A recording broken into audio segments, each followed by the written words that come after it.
Amen de l'étude biblique. Notre Dieu, notre Père, nous te remercions parce que nous sommes venus encore, parce que tu nous as invités à venir et à revenir. Nous demandons, Seigneur, que dans ta présence ce jour, comme nous étudions ta parole, que la parole ait l'impact désiré dans toute vie au nom de Jésus. Merci Seigneur pour la réponse. Au nom de Jésus, nous prions. Dieu vous bénisse. Assoyez-vous. Ce soir, nous sommes arrivés à ce que nous faisons chaque lundi, chaque année, durant toutes ces années. Pourquoi nous faisons cela? Nous étudions la parole parce que la parole nous rend sages à salut. C'est l'étude de la parole, c'est l'impact de la parole dans notre cœur, que on médite la parole, on regarde la parole comme cela s'applique à notre vie. Et nous allons au Seigneur en repentance et nous sommes sauvés. C'est ce qui compte. Si un homme, si une femme, un garçon, une fille, si l'on ne naît pas de nouveau, on ne peut jamais voir le royaume de Dieu. On étudie la parole parce que c'est la vérité du Seigneur et Dieu nous a donné la vérité afin que nous soyons sanctifiés. Sanctifie-les par la vérité. Ta parole est la vérité. À tout moment que nous venons à l'étude de la parole de Dieu, je veux je veux retrouver comment cette parole purifie-t-elle, comment cette parole m'a fait et me sanctifie. La vérité, c'est la vérité de l'esprit, que l'esprit de vérité nous révèle. Et si nous allons avoir la puissance, l'onction et la capacité à faire tout ce à quoi Dieu nous appelle à faire, nous devons avoir le Saint-Esprit, l'Esprit de Dieu qui agit en nous. Vous recevez la puissance, le Saint-Esprit survenant sur vous. Et vous serez mes témoins à Jérusalem, dans la Judée, dans la Samarie, jusqu'aux extrémités de la terre. Et le don, la promesse est pour vous, pour vos enfants et pour tous ceux qui sont appelés. Donc, nous venons étudier la parole. Ce n'est pas parce que c'est le programme de notre Église, on le fait, mais on le fait pour un objectif et c'est la parole qui bâtit notre foi. La foi vient de ce qu'on entend et ce qu'on entend de la parole de Christ, de la parole de Dieu. Et la foi pour être guéri, c'est la foi pour rester et garder la guérison. La foi pour être fort et la foi pour garder la force, toujours être fort. La foi pour être toujours fort et fort, c'est dans la parole. La foi vient de ce qu'on entend. Ce qu'on entend vient de la parole de Christ. C'est pourquoi on vient. C'est pourquoi vous êtes là. Et je prie que tout ce que la parole doit faire dans votre vie, qu'elle le fasse au nom de Jésus. Alors, dans notre étude, on va d'un livre à un autre, d'un chapitre à un autre. On n'évite pas, je ne peux pas toucher l'autre là, je ne comprends pas ça, on ne fait pas cela. On va d'un chapitre à un autre. Pourquoi? Parce que ces choses sont écrites pour notre instruction à nous qui sommes parvenus à la fin des temps. C'est écrit pour notre instruction, pour notre étude. C'est écrit pour notre instruction. Et c'est dit, ces choses sont écrites pour nous, à nous qui sommes parvenus à la fin du monde. En ce temps-ci, nous avons étudié beaucoup de livres de la Bible. Maintenant, nous sommes venus sur Exode. On va du chapitre 1 jusqu'au chapitre. Nous avons parcouru déjà chapitre 8. Maintenant, nous sommes au chapitre 9. Ouvrez la Bible. Exode, chapitre 9. Je lis le verset 1. L'Éternel dit à Moïse, va vers Pharaon et tu lui diras, ainsi parle l'Éternel, le Dieu des Hébreux. Laisse aller mon peuple afin qu'il me serve. Ce soir, le titre est les interventions de Dieu envers les princes et les peuples impénitents. Les interventions de Dieu envers les princes et les peuples impénitents. Je veux que vous imaginiez une situation avec Moïse. Dieu a appelé Moïse et Dieu lui a donné ce devoir. Alors, qui a commencé par l'ordre, va vers l'empereur, va vers le prince, va voir le tyran, le despote, va voir celui qui garde le peuple de Dieu dans une situation oppressive, dans une fournaise ardente, va lui dire, laisse aller mon peuple. Alors, je veux que vous imaginez Moïse, comme il allait avec Moïse, arrivé là-bas, il a dit, l'Éternel, le Dieu des Hébreux, m'envoie te dire de laisser son peuple aller, partir. Pharaon a dit, mais quel ordre tu as? Alors, quelle faute tu as? Alors, il a jeté sa verge, son bâton qui est devenu un serpent. Les magiciens ont fait la même chose et Pharaon s'est endurci le cœur. Et le Seigneur a dit, Moïse, retourne. Cet homme est terrible. Cet homme est un tyran. Il n'écoute personne. Retourne vers lui et dis-lui que si tu ne laisses pas mon peuple aller, alors toutes les eaux d'Égypte, le fleuve Nil et toutes les rivières vont se transformer en sang. Et Moïse est allé encore comme Dieu lui a donné l'ordre. Il est allé étendre, alors il a étendu la main et avec sa verge. Et puis, il ne pouvait pas boire de l'eau pendant 7 jours. Alors je dis, imaginez-vous cela. Non seulement Pharaon, mais tous les gens d'Égypte, comment vont-ils voir Moïse maintenant? Alors, les perturbateurs, les fausseurs de troubles, ceux qui rendent la vie défavorable, partout on le voit, voici l'homme là, l'homme terrible, un mauvais homme, un terrible homme. On ne pouvait pas boire de l'eau tous ces jours-ci. Les pharaons ne pouvaient même pas fléchir les genoux devant lui. Le problème réel, c'est avec Pharaon. Laisse aller mon peuple. Et puis il a refusé. Dieu a dit, retourne, va voir l'homme là, l'homme têtu là. Il est allé le voir et alors dès qu'il a étendu sa main avec le bâton, alors c'est vu que les grenouilles étaient venues envahir tout le pays et partout, même dans leur chambre, à coucher dans le lit, les grenouilles étaient là. Tout le monde a senti les fléaux, les plaies qui étaient arrivées étant une conséquence de l'apparition de Moïse. Tout le monde parlait de Moïse. Mais pourquoi Pharaon ne laissait pas les gens partir et les supporters, les partisans de Pharaon disent que si tu laisses ces milliers de personnes, d'esclaves qui bâtissaient ceci et cela, alors si tu les laisses, alors comment on va faire?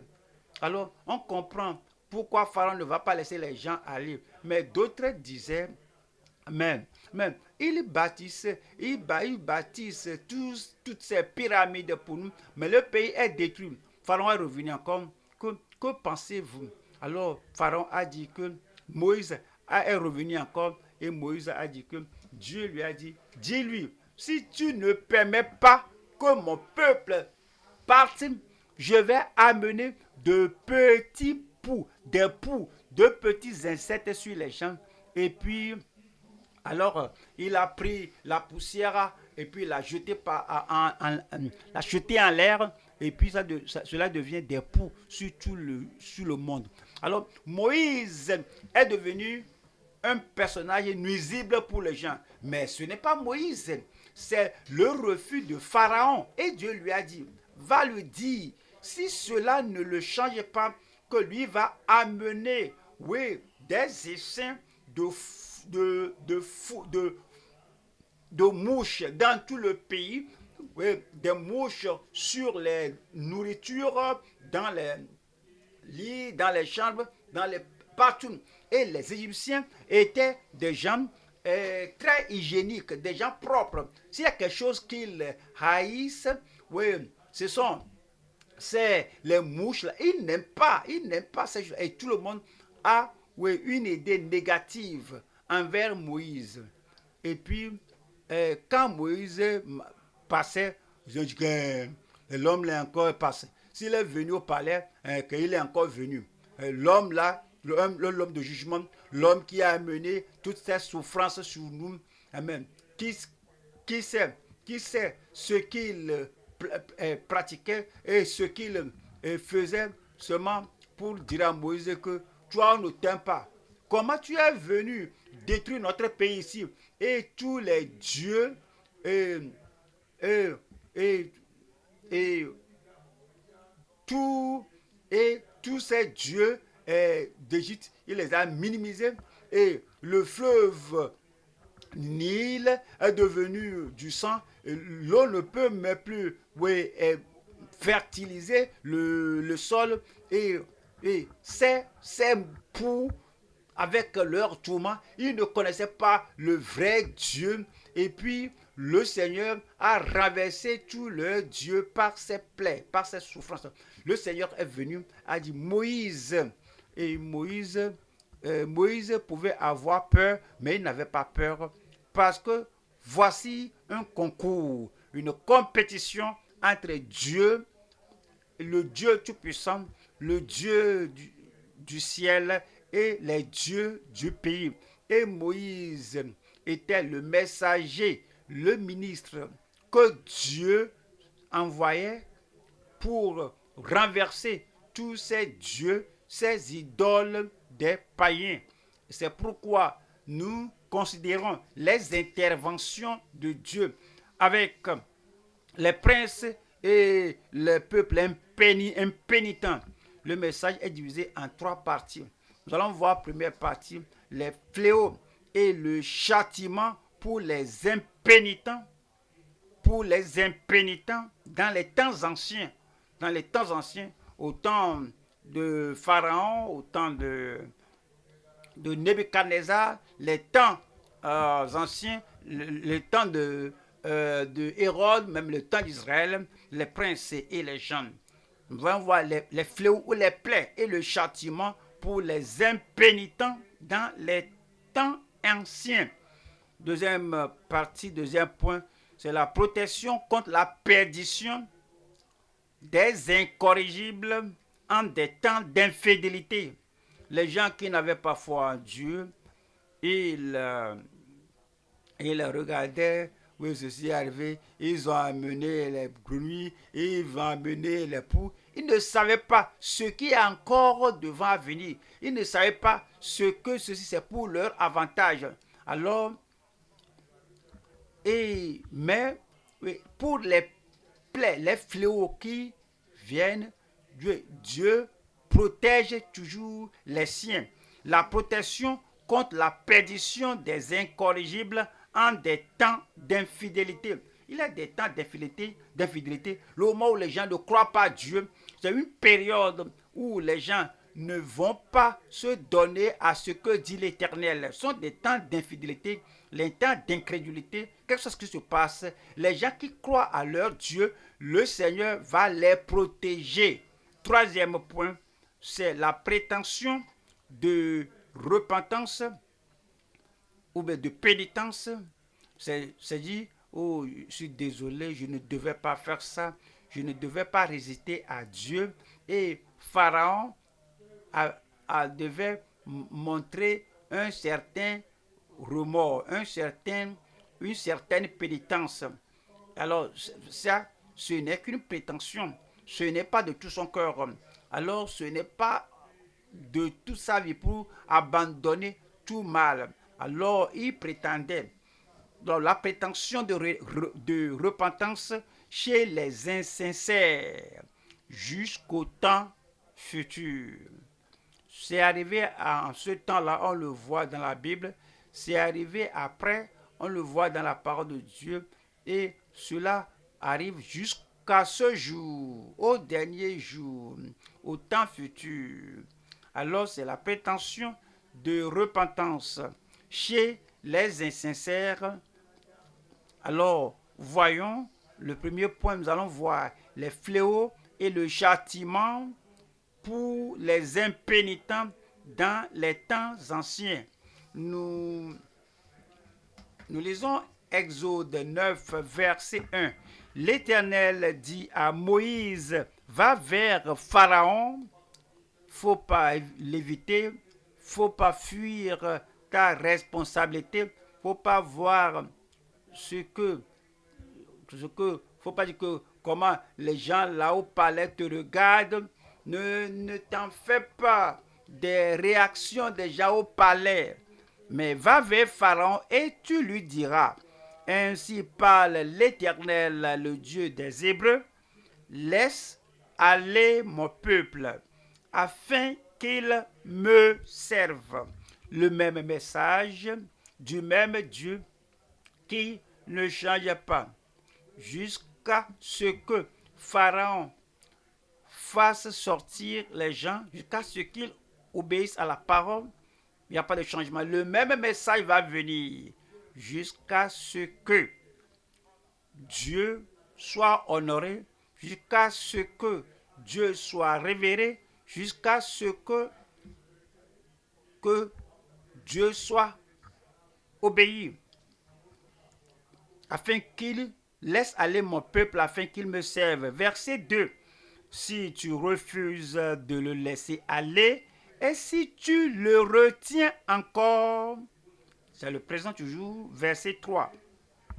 Voici, la main de l'Éternel sera sur tes troupeaux, qui sont dans les champs, sur les chevaux, sur les ânes, sur les chameaux, sur les bœufs et sur les brebis. Il y aura une mortalité très grande. Alors, c'est ce qui va venir. Parce que Dieu ne peut jamais être résisté. Dieu a la vérité. Il nous envoie la vérité. La vérité, c'est pour nous aider.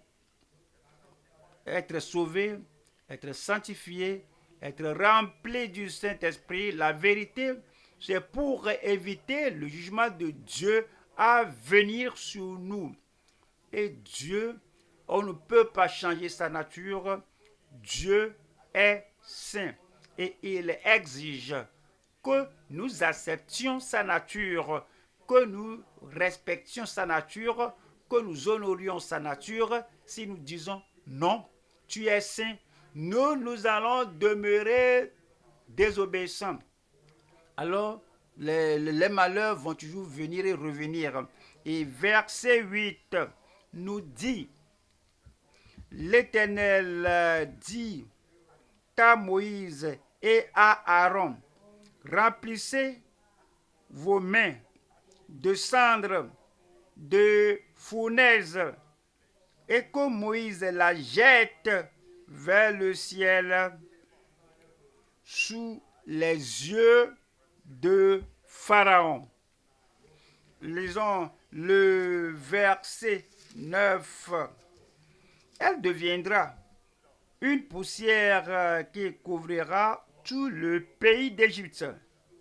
Et elle produira dans tout le pays d'Égypte, sur les hommes et sur les animaux, des ulcères formés par une éruption de pustules.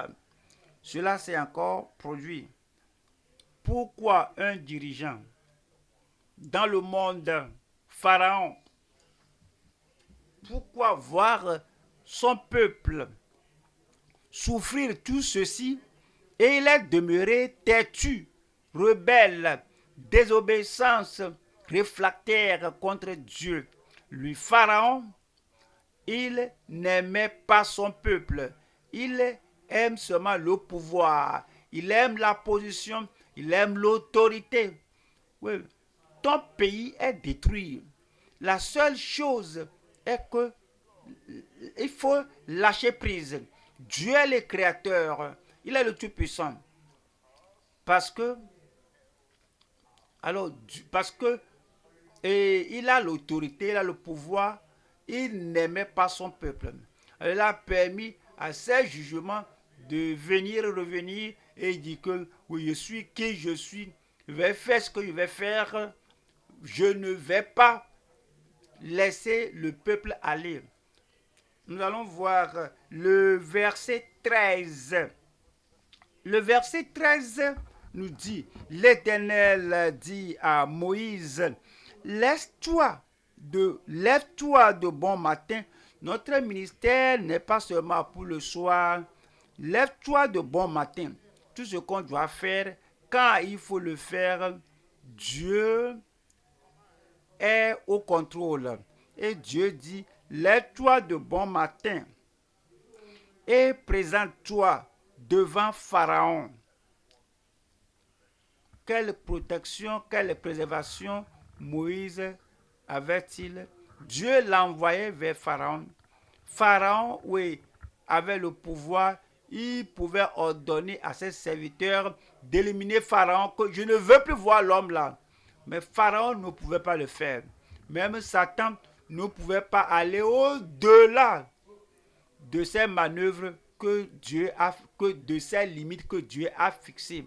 Si nous sommes serviteurs de Dieu, que Dieu nous envoie, oui, Pharaon peut se renfrogner, Pharaon peut s'irriter, Pharaon peut démontrer une attitude bizarre, mais Pharaon ne peut pas aller au-delà des limites que Dieu a fixées. En tant que serviteur de Dieu, ne craignez pas. On peut dire que ce que tu fais, ce que tu prêches, qu'il n'est pas confortable. Oui, bien sûr, le message de la croix n'est pas confortable pour la chair. Le message de la transformation n'est pas confortable pour le monde. Le message de la repentance n'est pas confortable pour l'impénitent. Mais quelle que soit la réaction, quel que soit ce que font les incroyants, ils sont limités. Ils ne peuvent pas aller au-delà de la limite fixée par Dieu. Le Seigneur a dit à Pharaon, l'Éternel dit à Moïse, lève-toi de bon matin et présente-toi devant Pharaon. Tu lui diras, ainsi parle l'Éternel, le Dieu des Hébreux. Laisse aller mon peuple afin qu'il me serve. Le verset 14. Car cette fois, je vais envoyer toutes mes plaies contre ton cœur, contre tes serviteurs et contre ton peuple. Tu aurais contre ton peuple, afin que tu saches que nul n'est semblable à moi sur toute la terre. Il disait qu'il ne sait pas, il doit savoir. Le verset 21 dit, mais ceux qui ne prient point à cœur la parole de l'Éternel laissaient le serviteur et leur troupeau dans les champs. Parce que le Seigneur a dit que entre le verset 13 et 18, qu'il y aura de grands morceaux de grêle comme des paquets des sacs de ciment qui vont tomber du ciel, qui vont détruire ceux qui seront dans le champ. Alors, c'est comme une blague que pour les autres cas. Comment des sacs de ciment peuvent-ils tomber du ciel? Ils n'ont aucun égard pour Dieu, mais cela s'est passé. Voilà le verset 22, la grêle qui était tombée. Le verset 22, l'Éternel dit à Moïse, étends ta main vers le ciel, Dieu est en haut, et qu'il tombe de la grêle dans tout le pays d'Égypte. Dans tout le pays d'Égypte, toutes les villes étaient affectées, tous les villages étaient affectés, sur les hommes, sur les animaux et sur toutes les herbes des champs dans le pays d'Égypte. Les plaies et le châtiment sur Pharaon dans les temps anciens. Est-ce que cela s'est arrêté avec l'Égypte dans l'Ancien Testament? Est-ce que Dieu a-t-il changé? Est-ce que Dieu a changé? Est-ce que Dieu maintenant est un père indulgent, souriant? Pas de problème. Tout le monde ne veut pas laisser aller l'esclave. Alors, on veut garder tout le monde dans l'esclavage. Et Dieu a dit, comment vous pouvez faire cela? Je t'ai donné la liberté, laisse mon peuple aller. Je vous donne le devoir. Il n'y a personne qui vous dérange et vous êtes libre. Pourquoi vous voulez déranger la vie des autres? Pourquoi vous voulez les empêcher? Et que non, laisse mon peuple aller. Non, on ne va pas les laisser faire ce que Dieu veut qu'ils fassent. Et puis, Dieu a-t-il changé? Est-il devenu un père indulgent, un Dieu indulgent qui tolère tout? Nous allons aux Romains, chapitre 2, le verset 5 dans le Nouveau Testament. Mais par ton endurcissement et par ton cœur impénitent, le mot là, impénitent comme Pharaon était impénitent. Il y a beaucoup de personnes ce jour, ils disent qu'ils croient en Dieu, mais ils sont impénitents, ils sont non repentants, pas de changement dans leur vie.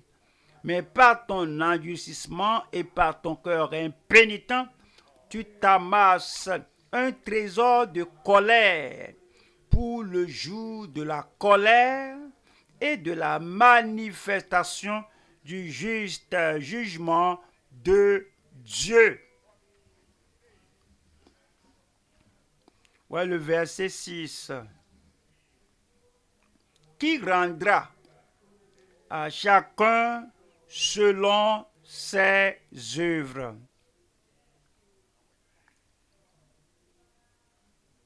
Nous allons au Proverbe, chapitre 16, le verset 18. L'arrogance précède la ruine. Comment interprétez-vous l'action de Pharaon?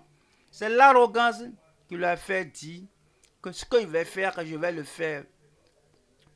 Aucun Dieu ne peut me diriger, me corriger. C'est l'arrogance. Qu'est-ce que vous pensez à un homme qui écoute la parole de Dieu à maintes reprises et ne va jamais se repentir, mais va faire pire après la prédication de la parole de Dieu? C'est quoi? C'est l'orgueil. C'est l'arrogance. L'arrogance précède la ruine et l'orgueil précède la chute. L'orgueil, la fanfaronnade. L'orgueil, la suffisance précède la chute. Ecclésiaste, chapitre 8, le verset 11. Parce qu'une sentence contre les mauvaises actions ne s'exécute pas promptement, parce que Pharaon n'est pas aussitôt tuer, Dieu a le pouvoir, la puissance pour le tuer. Mais si Dieu fait ça, il ne va pas, ça ne va pas, Dieu ne va pas atteindre ses objectifs. S'il a tué, alors tout va s'arrêter. Ils vont continuer d'adorer leurs idoles.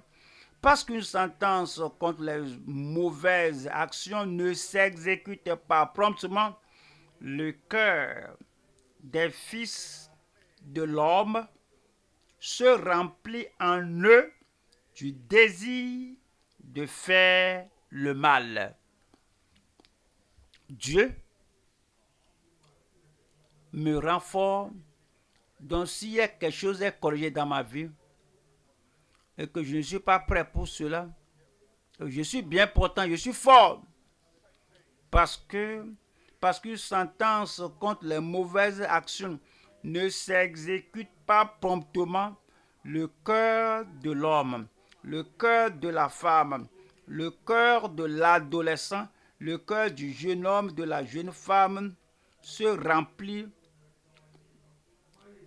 du désir de faire le mal. Verset 12. Cependant, quoique le pécheur fasse 100 fois le mal, voyez, les pécheurs qui raidissent le coup pour dire que Dieu n'a rien vu, non, il n'a rien vu. Je vais me rebeller contre lui 20 fois, que moi je continue. Il croit qu'il peut vaincre Dieu. Il dit, la parole de Dieu dit que quoique le pécheur fasse 100 fois le mal et qu'il y persévère longtemps, je sais aussi que le bonheur est pour ceux qui craignent Dieu. Amen. Parce qu'ils ont de la crainte devant lui. Le verset 13. Mais le bonheur n'est pas pour le méchant. Amen. Pharaon était une personne d'un cœur méchant. Celui qui a un cœur de désobéissance, c'est un cœur méchant. Et les gens d'aujourd'hui qui connaissent la parole de Dieu ne vont pas obéir à la parole. C'est un cœur méchant, un cœur têtu, rebelle. Mais le bonheur n'est pas pour le méchant. Et il ne prolongera point ses jours, pas plus que l'ombre, parce qu'il n'a pas de la crainte devant Dieu. Parce qu'il n'a pas de la crainte devant Dieu. 1er Corinthiens, chapitre 10, verset 5. Mais la plupart d'entre eux ne furent point agréables à Dieu. Ouais, ceci ne s'adressait pas aux enfants d'Israël. Oui, des enfants d'Israël ont désobéi. Oui, pour Pharaon, que je ne laisserai pas aller. Dieu n'est pas content d'eux. Les enfants d'Israël étaient rachetés et ils étaient sortis du pays d'Égypte. Eux aussi, ils croient que nous sommes maintenant des gens spéciaux. Dieu a dit que nous sommes son peuple. Donc, laisse aller mon peuple, que Dieu a dit que nous sommes ses fils. Si tu ne laisses pas mon fils partir, je vais détruire tes premiers-nés, tes aînés en Égypte. Comme Dieu a dit que nous sommes son fils, alors ils n'ont pas continué d'obéir à la parole de Dieu. C'est dommage qu'ils aient le cœur de Pharaon, le cœur des Égyptiens, le cœur de désobéissance, le cœur du rebelle. Et c'est dit que mais la plupart d'entre eux ne furent point agréables à Dieu, puisqu'ils périrent dans le désert. Verset 6. Or, en ce temps-ci, ces choses sont arrivées pour nous servir d'exemple. Le Seigneur nous révèle ceci afin que nous sachions que c'est pour nous servir d'exemple, afin que nous n'ayons pas de mauvais désirs comme ils en ont eu. Le Seigneur veut que nous apprenions de l'étude de la parole de Dieu. C'est pour nous, l'étude de la parole de Dieu, c'est pour nous conduire à la repentance. L'étude de la parole de Dieu, c'est pour nous conduire au salut, pour nous rendre sages à salut. L'étude de la parole de Dieu, c'est pour amener la vérité à notre cœur qui nous sanctifie. Sanctifie-les par la vérité. Ta parole est la vérité. L'étude de la parole de Dieu, c'est pour faire de la vérité de l'écriture être utilisé par l'esprit de vérité pour toucher notre âme, notre esprit, pour nous plonger, nous immerger dans la vérité de la parole de Dieu. Verset 11. 11 dit, ces choses leur sont arrivées pour servir d'exemple, et elles ont été écrites pour notre instruction à nous qui sommes parvenus à la fin des siècles. Allons au deuxième point, c'est la protection contre la perdition des incorrigibles en des temps d'infidélité. Dieu sait comment protéger son peuple parce que nous vivons dans le même monde qu'eux. Et Dieu a dit, et il disait, si le ciel va tomber, que cela tombe sur tout le monde. Dieu sait comment faire amener, oui, le châtiment, les plaies du ciel. Dieu sait comment protéger et préserver son peuple. Il sait comment préserver ceux qui sont sauvés. Il sait comment préserver ceux qui sont obéissants. Dieu sait comment protéger ceux qui suivent la voie du Seigneur. Nous allons à Exode chapitre 9. Je lis le verset 4. L'Éternel distinguera, séparera. L'Éternel distinguera entre les troupeaux d'Israël et les troupeaux des Égyptiens. Et il ne périra rien de tout ce qui est aux enfants d'Israël. La protection.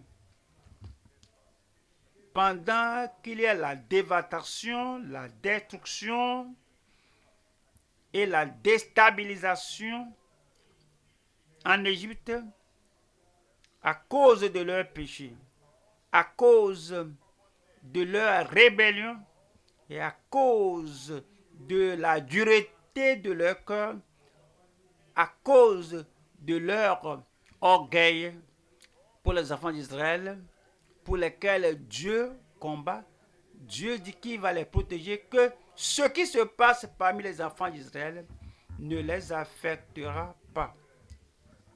Cela n'arrivera pas aux enfants d'Israël. Verset 5. L'Éternel fixa le temps et dit, demain, l'Éternel fera cela dans le pays. Cette protection continue. Voyons la fin de l'Ancien Testament en Malachie, chapitre 3, le verset 16. Alors, ceux qui craignent l'Éternel se parlaient l'un à l'autre. L'Éternel fut attentif et il écouta. Et un livre de souvenirs fut écrit devant lui. Pour ceux qui craignent l'Éternel, pas seulement à l'église, ceux qui craignent l'Éternel, en travaillant au bureau, je ne peux pas faire ça, je crains Dieu. En vendant au marché, je ne peux pas faire ça, je crains Dieu. Au village, on fait des cérémonies ou des festivités idolâtres, je ne peux pas faire ça, je crains Dieu. Certaines personnes qui vont à l'église, ils font des choses contre la part de Dieu. moi je ne peux pas faire ça. Je crains Dieu. Et les gens qui craignent Dieu, pour ceux qui craignent l'Éternel et qui honorent son nom, et l'Éternel fut attentif et il écouta, et un livre de souvenirs fut écrit devant lui pour ceux qui craignent l'Éternel et qui honorent son nom. 17.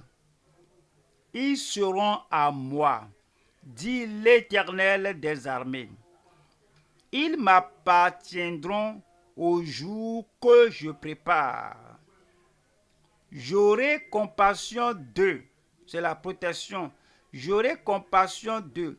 Le jugement qui viendra sur les païens ne viendra pas sur eux. J'aurai compassion d'eux. Le jugement qui viendra sur le pécheur impénitent, rebelle, ne viendra pas sur eux, parce qu'ils sont soumis, ils sont dociles, ils sont sanctifiés, parce que ils m'appartiennent.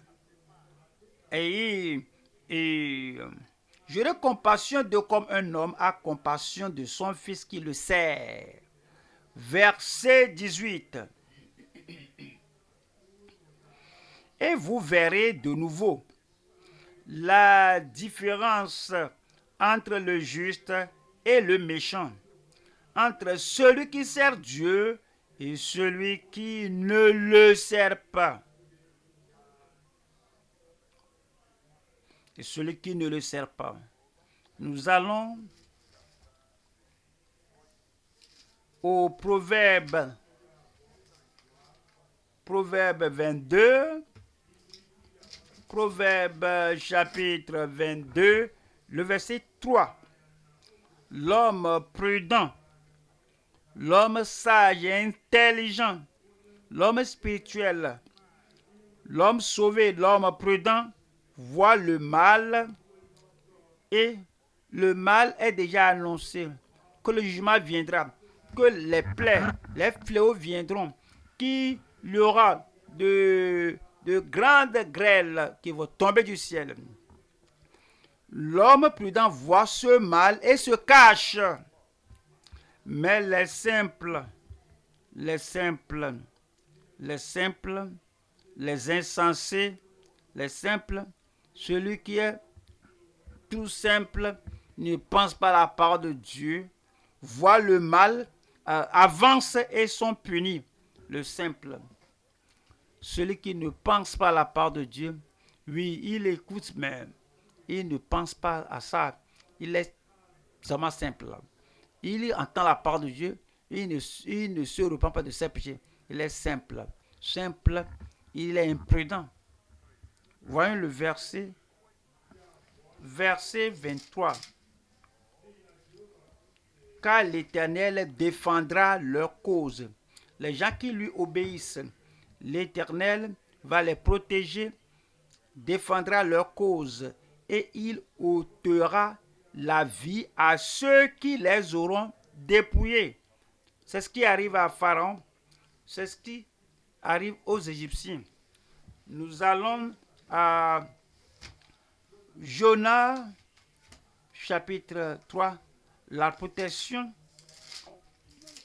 qui arrive aux gens, quoi qu'ils vivent parmi les gens pervers, les gens pollués, mais ils sont différents parce que ils aiment Dieu, ils aiment la parole de Dieu, parce qu'ils sont obéissants à la parole de Dieu. Dieu a une protection spéciale pour son peuple qui lui obéissent. Jonas 3, verset 5. Les gens de Ninive crurent à Dieu. Jonas n'est pas venu leur parler d'un Dieu très aimable, toujours souriant. Dieu, quand les gens le déshonorent, il sourit, n'est pas venu leur parler de leur état, que vous êtes mauvais, très mauvais, mais Dieu est amour. Il est venu leur parler du Dieu de jugement, que le Dieu qui visitait le péché avec le jugement, il a dit, encore 40 jours et Ninive est détruite. Les gens n'ont pas haï Jonas à cause de cela. Jonas n'est pas le problème. Ce sont les gens avec leur péché. Comment un prophète peut venir, un prophète de Dieu, un prédicateur de la parole de Dieu, il n'a même pas souri. La situation à Ninive, oui, n'exigeait pas le sourire. La situation à Ninive, oui, n'exigeait pas le dolotement, le ménagement des gens. Mais cela exige la déclaration de la parole de Dieu que encore 40 jours et Ninive est détruite. Et les gens qui ont entendu cela, ils ont cru au Seigneur et ils publièrent un jeûne et se revêtirent de sacs, depuis les plus grands jusqu'aux plus petits. Voilà le verset 6. La chose parvint au roi de Ninive. Il se leva de son trône, ôta son manteau. Je crois que tu vas dire qu'il a porté la mer sur Jonas. Non, ceux qui écoutent la parole de Dieu et qui entendent le Dieu de jugement, le Dieu de justice, le Dieu qui châtie, qui punit le péché, ce n'est pas la personne qui l'a dit qui est le problème. C'est Dieu qui a envoyé Jonas parler aux gens. Et Jonas n'est pas votre problème. Votre prédicateur n'est pas le problème. C'est votre péché qui est le problème. Et il savait. Il s'est dit que le roi se leva de son trône, ôta son manteau, se couvrit d'un sac et s'assit sur la cendre. Il ne faisait pas cela comme simulacre, mais il faisait cela pour se repentir. Le verset 7. Et il fit faire dans Ninive cette publication par ordre du roi et de ses grands. Maintenant, le roi a pris le message, il a accepté le message, et il a pris maintenant, il a mis ce message dans la bouche de tous ses serviteurs, dans la bouche des héros, dans la bouche des annonceurs, des héros. Allez dire à tout le monde que Dieu est le Dieu de jugement. Il espère la repentance, il espère la transformation, il attend le changement. S'il y a le changement, s'il y a la transformation, donc il y aura la protection pour ceux qui se repentent. Pour ceux qui sont incorrigibles, ils auront toujours la perdition, le châtiment. Et ceux qui ne vont pas se repentir et continuent et disent que les hommes et les bêtes, les bœufs et les brebis, ne goûtent de rien, ne pèsent point et ne boivent point d'eau. Leur repentance est allée à eux une fin logique. On a fait ceci, on a fait cela. Dieu n'est pas content du pécheur. Dieu n'est pas content du rebelle. Il n'est pas content de la personne hautaine, têtue, rigide. Donc, il n'y a qu'une seule chose à faire. Nous allons invoquer le Seigneur, nous allons nous repentir, nous allons abandonner même les plaisirs légitimes, le manger et le boire. Verset 8. que les hommes et les bêtes soient couverts de sacs, démontre que tu es désolé, démontre que le péché amène le jugement et nous sommes très désolés que les hommes et les bêtes soient couverts de sacs, qu'ils crient à Dieu avec force. Alors, quand ils ont abandonné les idoles ne peuvent pas sauver. On a vu la futilité de servir les idoles. Et qu'ils crient à Dieu avec force et qu'ils reviennent tous de leur mauvaise voie. C'est ce que Dieu espère, qu'il faut se détourner de la mauvaise voie. Es-tu fornicateur? Détourne-toi de la mauvaise voie. Es-tu idolâtre, fornicateur, une personne violente, une personne bagarreuse? Détourne-toi du mal. Es-tu un ivrogne, un buveur? Détourne-toi du mal. C'est ce que Dieu veut. Dieu nous a créés pour quelque chose. La sainteté, la justice, la piété pour laquelle Dieu nous a créés, c'est ce qu'il veut. Alors il dit qu'ils reviennent tous de leur mauvaise voie. Pas certains, mais que tous, qu'ils reviennent tous de leur mauvaise voie et des actes de violence dont leurs mains sont coupables. Es-tu violent? Détourne-toi de la violence. Tu es violent contre ta femme à la maison. Elle a dit quelque chose, mais tu sais que c'est la vérité, mais tu n'aimes pas écouter la vérité de ta femme. Tais-toi là-bas, ne me parle pas. Mais le Seigneur a fait d'elle, oui, votre assistante, parce que vous n'écoutez pas la parole de Dieu. Ta femme a dit, mon mari, comment on va continuer comme ça? C'est ce qu'on a écouté de la parole de Dieu tout ce temps-ci, que le surintendant général venait prêcher. Tu étais là. Comment allons-nous continuer comme ça? Ces gens ne se sont pas tus, ils n'ont pas fermé. Ils n'ont dit à personne, ferme la bouche, mais ces gens même se sont détournés de leur violence.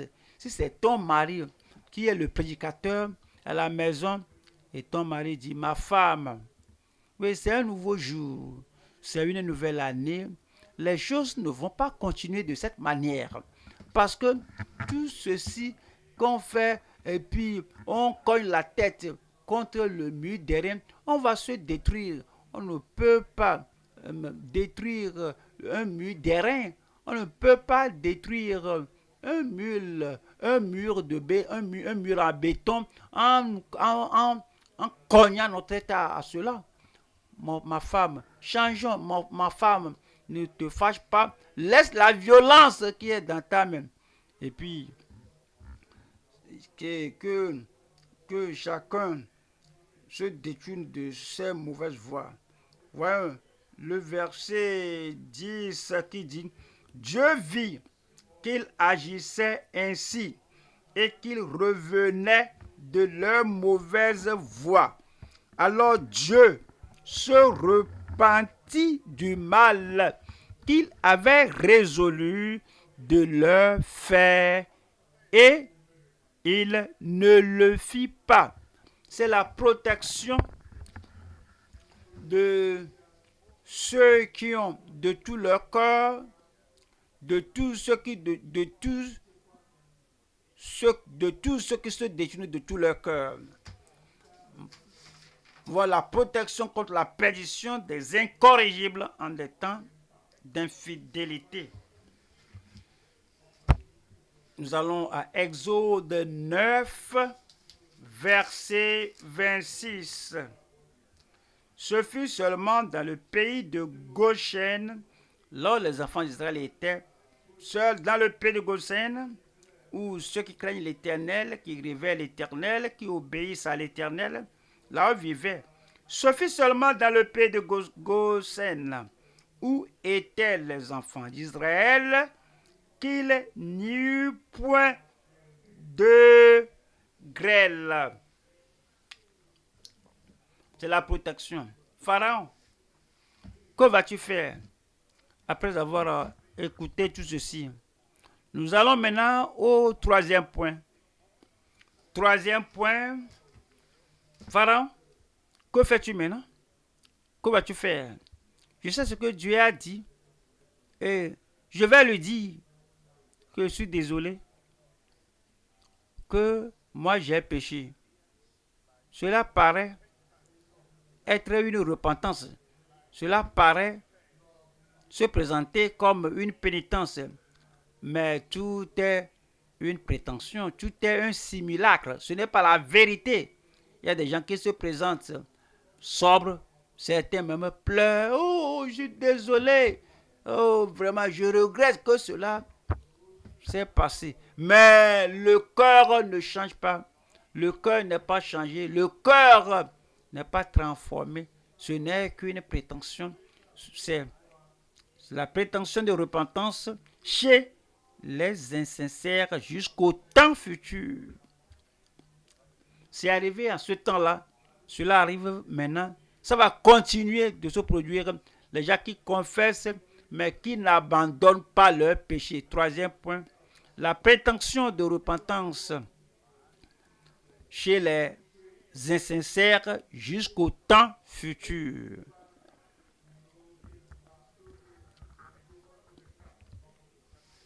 Exode, chapitre 9, verset 27. Exode 9, 27. Pharaon fit appeler Moïse et Aaron et leur dit, cette fois, j'ai péché. C'est l'Éternel qui est le juste, et moi et mon peuple, nous sommes les coupables. C'est une confession que j'ai péché. Moïse, quoi d'autre? Qu'est-ce qu'on cherche? On ne cherche pas la confession verbale. Nous cherchons ce qui vient du cœur. Si cela provient du cœur, il y aura la transformation, il y aura une soumission totale au Seigneur. Ce sera une soumission continuelle. Ceci vient de la bouche. Pharaon fit appeler Moïse et Aaron et leur dit que Moïse, serviteur de Dieu, viens. Aaron, serviteur de Dieu, viens. Alors, il ne les a pas invités. Ce sont eux-mêmes qui sont arrivés. Et maintenant, alors il les invitait. Ah, c'est une situation étrangère que Pharaon lui-même, alors, nous invite. Allons, Aaron, allons. Ils sont allés là-bas. Arrivés là-bas, il a dit, cette fois, j'ai péché. Cela veut dire qu'en ce temps-ci, encore, ce n'était pas la première fois que la plaie, le fléau est venu, le châtiment est venu, et c'était ôté. Mais il a endurci son cœur. Mais cette fois-ci, il a dit que ce que les dirigeants, les prédicateurs veulent écouter, que cette fois, que j'ai péché. C'est l'Éternel qui est le juste. Qu'est-ce que vous espérez d'une personne changée, transformée? Il a déjà dit qu'il ne connaissait pas l'Éternel. Maintenant, il dit que, oui, j'ai avalé ce que j'ai dit. Que maintenant, c'est l'Éternel qui est le juste. Et moi et mon peuple, nous sommes les coupables. Le verset 28 dit, priez l'Éternel pour moi, intercédez pour moi. Priez l'Éternel pour qu'il n'y ait plus. C'est assez, c'est assez. J'en ai eu. On est marre du châtiment, des fléaux, du bombardement de ces souffrances. Priez l'Éternel pour qu'il n'y ait plus de tonnerre et de grêle. Et je vous laisserai aller et je vous laisserai aller, et l'on ne vous retiendra plus. 29. Moïse lui dit, quand je sortirai de la ville, je lèverai mes mains vers l'Éternel. Les tonnerres cesseront et il n'y aura plus de grêle, afin que tu saches que la terre est à l'Éternel. Que tu saches que tu dis que tu ne connaissais pas Dieu, le créateur des cieux et de la terre. Tu vas le savoir. Quand il arrête ce jugement-là, tu vas le savoir. Cela vient de lui. Et c'est lui seul qui peut l'enlever. Verset 30. Mais je sais que toi et tes serviteurs, je sais. Voici Moïse qui parlait ici. Oui, j'ai entendu ce que tu as dit, que j'ai péché, que moi et mon peuple, nous sommes méchants, que l'Éternel est le juste. Oui, je t'ai entendu. Je sais que toi et tes serviteurs, vous ne craindrez pas encore l'Éternel Dieu. Vous êtes têtus, rebelles, opiniâtres, quoi qu'il ait confessé, j'ai péché. Il n'est pas la seule personne à faire ça. Nombre 22, le verset 34, Balaam dit à l'ange de l'Éternel, j'ai péché. Est-ce qu'il est sincère? Pharaon l'a dit. Était-il sincère? Balaam maintenant répète cela. Est-il sincère? Est-ce qu'il se repentait pour rebousser chemin et aller chez lui? Est-ce qu'il se repentait réellement? Mais ne va-t-il pas encore aller maudire les enfants d'Israël? Balaam, lorsqu'il était confronté, Balaam dit à l'ange de l'Éternel, j'ai péché, car je ne savais pas que tu te fusses placé au-devant de moi sur le chemin. Et maintenant, si tu me désapprouves, pensez-y. L'ange a dit que ta voix est perverse devant moi. C'est pourquoi le Dieu du ciel m'a envoyé vers toi. Et ton ânesse m'a vu, mais tu ne m'as pas vu. Pourquoi tu as battu 3 fois ton ânesse? Ta voix est perverse devant le Seigneur. Et depuis que j'ai péché. Et puis maintenant, il dit que si tu me désapprouves, je m'en retournerai. Si tu me désapprouves, on peut le dire. Qu'est-ce que tu dis que c'est pas bon? Mais tu vois, qu'est-ce que tu dis que ce n'est pas bon? Mais tu sais, non? D'accord, j'ai péché. Mais si cela te désapprouve, mais dis-le moi. Je vais rebousser chemin. C'est une confession insincère. C'est une confession d'un impénitent. 1 Samuel, chapitre 15, verset 24. Alors Saül dit à Samuel, j'ai péché. C'est ce qu'il dit toujours. Est-ce que c'est correct? Est-ce que c'est sincère? Est-ce que c'est enraciné dans le cœur? Alors Saül dit à Samuel, j'ai péché, car j'ai transgressé l'ordre de l'Éternel. Il savait que Samuel soit assuré. J'ai reconnu, j'ai vu que j'ai transgressé l'ordre de l'Éternel et je n'ai pas obéi à tes paroles. Je sais que tu viens de Dieu. Je sais que Dieu t'a donné la parole, tu m'as parlé. J'ai transgressé l'ordre de l'Éternel et je n'ai pas obéi à tes paroles. Je craignais le peuple. Ça, c'est l'origine. Quand tu crains les gens, tu ne crains pas Dieu. Quand tu aimes faire ta volonté et non celle de Dieu, tu crains le peuple. Saül, que c'est une grande erreur. Le peuple ne t'a pas établi roi. Saül, le peuple ne t'a pas oint. Saül, le peuple ne t'a pas nommé. Mais pourquoi tu les crains? Je craignais le peuple et j'ai écouté sa voix. Mais tu dis que j'ai péché. Mais ce n'est pas sincère.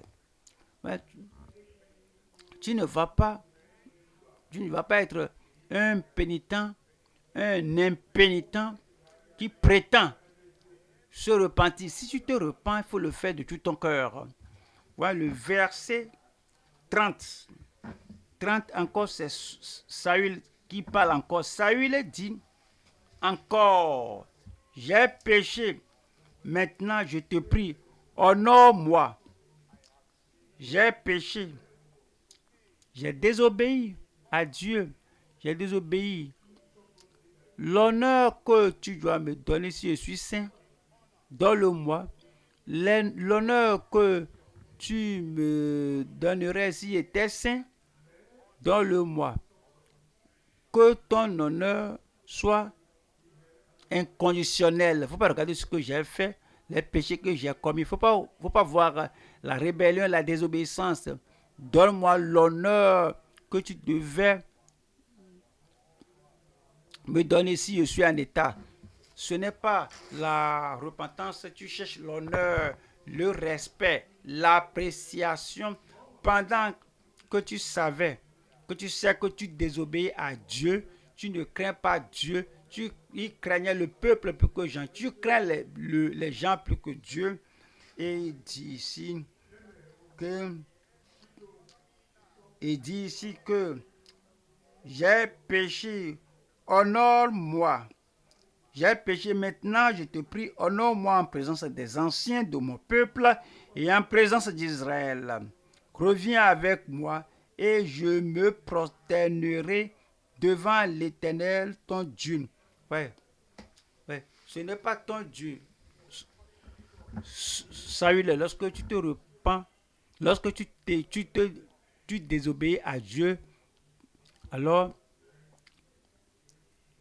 il n'est pas ton Dieu.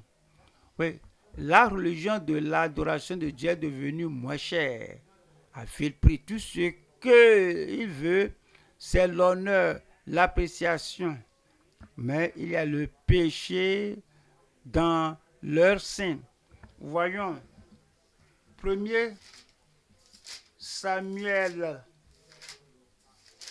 26. 1 Samuel 26. Verset 21, Saül dit, j'ai péché. Saul, c'est la troisième fois. Quand est-ce qu'on va cesser tout ceci? Quand allons-nous avoir la justice? Quand allons-nous avoir le renouvellement? Tu l'avais dit à Samuel, j'ai péché. Tu l'as répété, j'ai péché. Quand tu disais cela, je croyais que tu ne vas plus continuer cela. Mais l'homme là a continué. Alors il poursuivait David. Et David l'aimait. Mon Seigneur, mon Maître, regarde ton côté, regarde ta robe. J'étais là. L'un de mes gens m'avait dit, frappe-le une seule fois et tu vas le tuer. Alors que le problème prendra fin. Je dis non, je ne veux pas toucher mon maître loin de l'Éternel. Envoie un de tes serviteurs là-bas, qu'il vienne voir. Oui. le morceau que j'ai coupé de ton vêtement et l'épée que j'ai prise, qui viennent les prendre. Saül a dit, David, est-ce ta voix? Et que mon fils, il poursuivait le fils à le tuer. Il dit que j'ai péché. Et Saül dit, j'ai péché, reviens mon fils David, car je ne te ferai plus de mal, puisqu'en ce jour ma vie a été précieuse à tes yeux. J'ai agi comme un insensé. Regardez cela. Et j'ai fait une grande faute.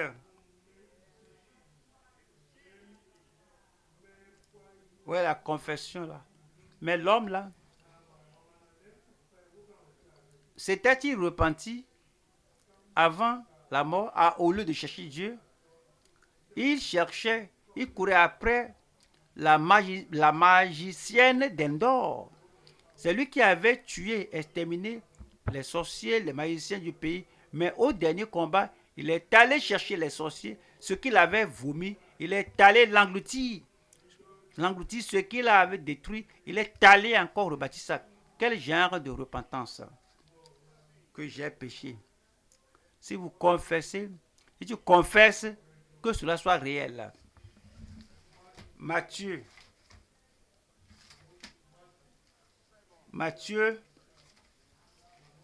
27, verset 3.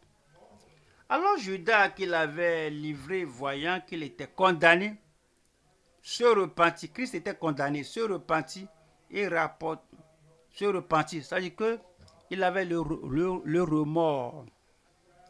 Se repentit et rapporta les 30 pièces d'argent aux principaux sacrificateurs et aux anciens.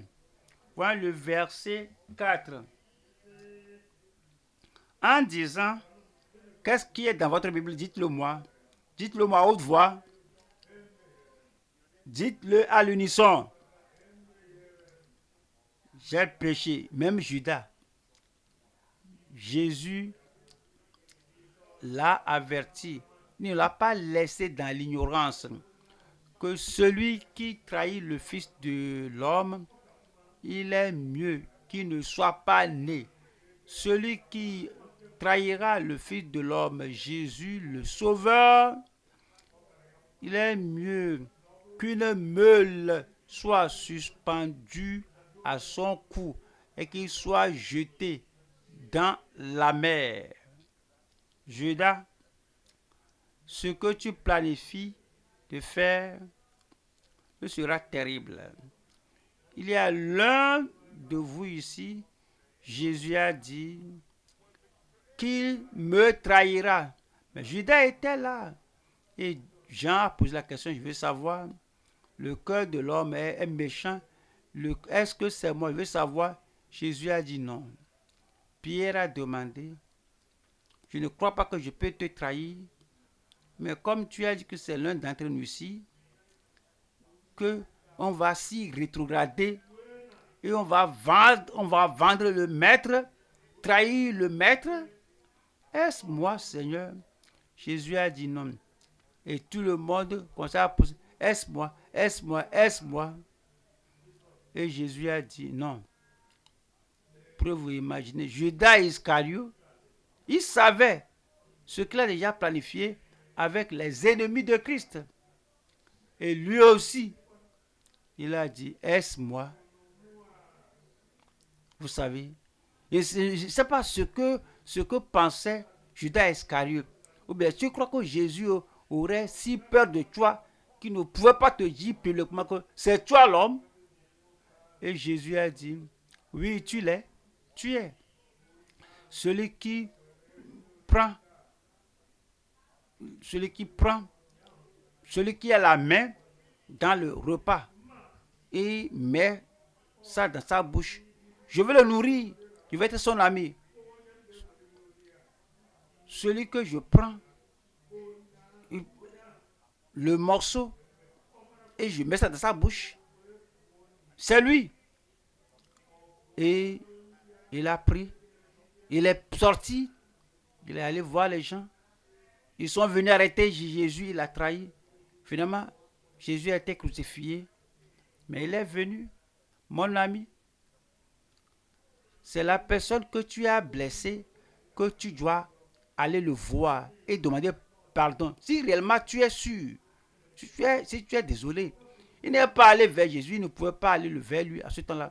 Il pouvait aller voir Pierre, aller voir Jean, il pouvait aller voir ses collègues. Et puis se prosterner devant eux. Que je sais que vous êtes les représentants de notre Seigneur Jésus. Je n'ai pas le visage pour me tenir devant vous, pour vous regarder. J'ai fait l'infaisable. Je suis allé à un lieu de non-retour. Mais s'il vous plaît, j'ai entendu lorsque Jésus a dit que celui à qui vous pardonnez le péché sera pardonné. Celui à qui vous retenez le péché sera retenu. Et vous avez cette position en faveur de Christ. Est-ce que vous pourrez me pardonner? Il est allé vers les pharisiens et il a dit que j'ai péché. J'ai péché en trahissant, en vendant le sang innocent. Il dit, mais qu'est-ce que cela est pour nous? Nous avons ce que nous voulons avoir. Alors nous t'avons payé pour cela. Nous avons arrêté Jésus. Tu l'as trahi. Nous l'avons crucifié. C'est ce qu'on veut. Nous avons fait ce que nous voulons faire. Par ton secours, par ta trahison, tout ce que tu dis maintenant, qu'est-ce que cela est pour nous? Ça, cela te concerne.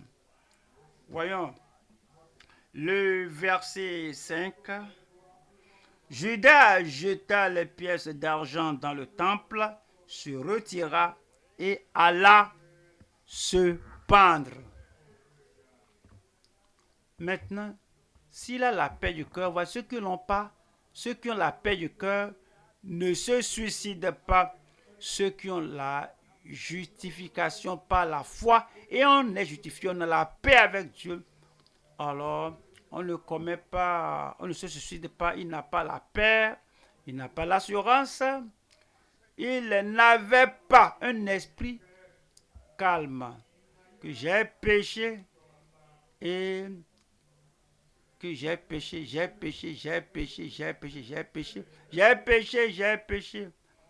Si cela ne vient pas du cœur, si cela n'est pas, si cela ne s'émane pas d'une repentance authentique, ça ne donne pas le salut.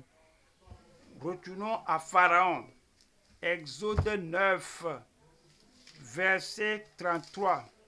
L'homme qui a dit, j'ai péché. Voyons ce qui est arrivé maintenant. Exode, chapitre 9, 33. Moïse sortit de chez Pharaon pour aller hors de la ville. Il leva ses mains vers l'Éternel. Les tonnerres et la grêle cessèrent. Et la pluie ne tomba plus sur la terre. Verset 34. 34 dit, Pharaon, voyant que la pluie, la grêle et les tonnerres avaient cessé, continua de pécher. Au fait, ce qu'il regrettait, c'était la douleur. À cause de la douleur, c'est pourquoi il disait que j'ai péché. Maintenant que la plaie est ôtée, la douleur n'est plus. Il a dit, d'accord, il a ôté la douleur, donc il retourne à sa vie normale et il endurcit son cœur, il continue de pécher. Il y a des gens qui disent que oui, je pêche, oui, j'ai péché, je me repens, je me repens. Je ne vais plus faire ça. À cause de la pression, de la douleur, du châtiment, et à cause des conséquences du péché qu'ils avaient commis, sont ôtés, disent que j'ai péché, j'ai péché, j'ai péché. Mais ce n'est pas vrai, ce n'est pas une repentance authentique. Et Pharaon, voyant que la pluie et la grêle et les tonnerres avaient cessé, continua de pécher. Et il endurcit son cœur, lui et ses serviteurs. Non seulement le prince, le roi, mais ses serviteurs. Ils continuent de faire le mal, croyant que, oui, les plaies ont pris fin, les conséquences ont pris fin. Verset 35. Le cœur de Pharaon s'endurcit et il ne laissa point aller les enfants d'Israël, selon ce que l'Éternel avait dit par l'intermédiaire de Moïse. Je prie que votre repentance ne soit pas une prétention de repentance au nom de Jésus. Vous allez honorer Dieu. Vous allez croire au Seigneur. Vous allez savoir que votre vie et votre destinée, votre éternité, c'est dans les mains du Dieu vivant. Vous allez savoir que Dieu peut tout voir. Voir le cœur. Même si vous allez vivre dans les ténèbres, Dieu vous voit là-bas. Même si vous allez dans les profondeurs de la terre, Dieu vous voit là-bas. Vous ne pouvez pas le séduire. Vous ne pouvez pas dire que je me repens.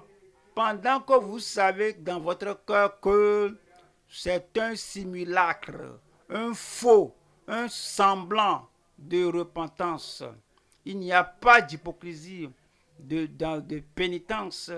Il n'y a pas de prétention de repentance, pas de sincérité. Tu dis au Seigneur, oui Seigneur, oui, j'abandonne le péché. Je ne vais plus continuer le péché. C'est la fin du péché. Je ne vais plus continuer avec la violence. C'est la fin de la violence. Je ne vais plus continuer avec la désobéissance. C'est la fin de la désobéissance.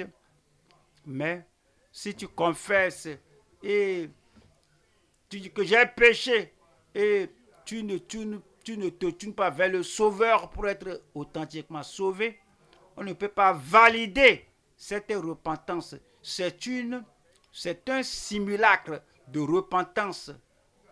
Alors, tu viens au Seigneur, tu le cherches de tout ton cœur, de toute ton âme, de tout ton esprit, de toute ta force. Et tu ouvres ta bouche pour dire au Seigneur, tout ce que tu dis, tu fais ça. Tu dis, j'ai ouvert ma bouche au Seigneur et je ne le révoquerai point. Nous allons prier maintenant. La prière sincère. Nous allons prier maintenant. Tu ne vas pas déranger celui qui est à côté de toi. Alors, tu fais que les gens ne prient pas. Tu empêches les gens de prier. Seigneur, ce que je ne vois pas, enseigne-le-moi. Le Seigneur nous a enseigné. Si j'ai commis l'iniquité, je n'en commettrai plus. Que ta repentance soit authentique, sincère et de tout ton cœur. Dieu va te pardonner, va te changer, il va te transformer. Et tu seras en Christ. Si quelqu'un, si quelqu'une, si un garçon, une fille, si une personne, si quelqu'un est en Christ, il est une nouvelle créature. Les choses anciennes sont passées. Voici, toutes choses sont devenues nouvelles. Tenons-nous debout maintenant et parlons au Seigneur dans la prière. Tenez-vous debout et parlez au Seigneur dans la prière. Venez, non seulement avec votre bouche, venez avec votre cœur. Venez, non seulement avec l'hypocrisie, la dissimulation, la repentance, un simulacre de repentance dans le passé, mais viens avec la repentance de tout ton cœur. Vois ce que Dieu exige. Repends-toi de tous les péchés. Invoque le Seigneur, il te pardonnera. Non seulement te pardonner, il t'affranchira et il te dira, va et ne péche plus. Va et ne péche plus. Va et ne péche plus.